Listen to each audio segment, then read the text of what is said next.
doon sa kanto. Ngayon naman, kung saan ako pumunta, doon din siya pupunta.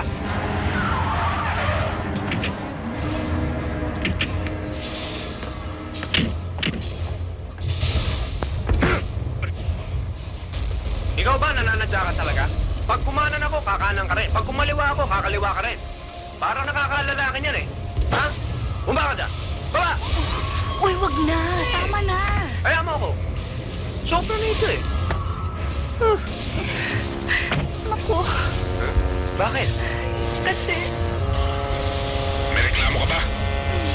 Wala, ito naman. Ang laki-laki mo na, Efren, ha? Hindi kita nakilala. Hoy, magkano bili mo dito sa chedeng mo? Ang ganda, ha? Niloloko mo ba ako? Hoy, si Efren naman, hindi naman mabiro naman eh. O tayo naman. Kulas, pwede ba kami magmamaneho, Sige, ha? pagod na nga ako eh. O sige, huwag ka naman masyadong palaki. Halika na.